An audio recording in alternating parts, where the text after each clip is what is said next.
नवनवीन व्हिडिओज पाहण्यासाठी जीवन महाराष्ट्र यूट्यूब चॅनलला सबस्क्राईब करा आणि समोरील बेल आयकॉन प्रेस करा. नमस्कार शेळी पालक मित्रांनो, मी Bari brothers goat farm Vanjari Khurd taluka Parola जिल्हा जळगाव येथून पंकज बारी बोलत आहे. आपण नवीनच सुरू करणाऱ्या शेळी पालकांसाठी प्रामुख्याने 3 विषय सांगणार आहोत. त्या 3 विषयांमध्ये गोठा, चारा आणि शेळ्यांचे आरोग्य या विषयावर आपण आज चर्चा करणार आहोत. तर त्यात पहिला विषय आहे तो म्हणजे गोठा. आपण गोठ्याकडे वळूया आता. हा बघा माझा गोठा आहे शेळ्यांसाठी. आतमध्ये जाऊन बघूया आपण.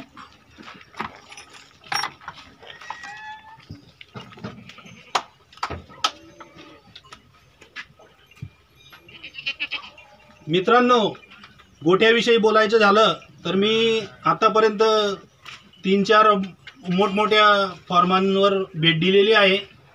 त्यामध्ये असं निदर्शनात आलं की फार्ममध्ये भरपूर खर्च झाला आहे आणि शेळ्यांवर खर्च पुरेसा होत नाही आहे. तसं न करता गोठ्यावर जास्त खर्च न करता गोठा कामचलाऊ जरी असला तरी चालेल. त्यात शेळ्यांसाठी पुरेशी जागा आणि जागा ती पण कोरडी असायला पाहिजे आणि हवेशीर असायला पाहिजे. या गोष्टींचे लक्ष ठेवावे. गोठ्याच्या विषयी भरपूर बाबी आहेत, पण आपण सुरुवातीला एवढ्यावर घेऊ. आता आपण दुसऱ्या विषयाकडे येऊ. दुसरा विषय आहे चारा. चाऱ्याचे नियोजन फार महत्त्वाचे आहे मित्रांनो. चाऱ्यामध्ये, हिरव्या चाऱ्यामध्ये आपण मेथी घास, दशरथ घास, तुती, शेवरी, हादगा, सुबाबूळ व हत्ती गवत हे लावू शकतो. हिरवा चारा फार महत्त्वाचा असतो शेळ्यांसाठी. ती प्रामुख्याने तिचे नैसर्गिक स्वभाव जर म्हटला तर हिरवा चारा खाण्यासाठीच आहे आणि त्यात तिला सुका चाराही तेवढेच देणे गरजेचे आहे. तर सुका चारा म्हटल्याने त्यामध्ये तुरीचा भुसा, सोयाबीन भुसा, चना भुसा आणि कडबा कुट्टी आपण त्यामध्ये देऊ शकतो.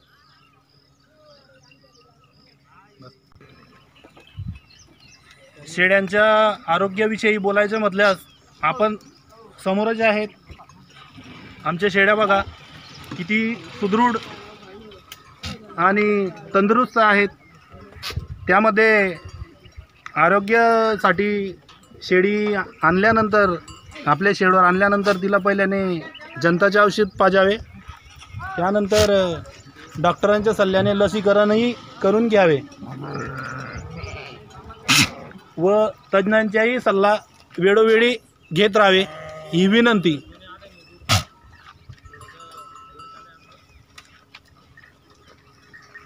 बोलायचं काही नाही आता.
ल्या ल्या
बुढ़िया इकडे बघ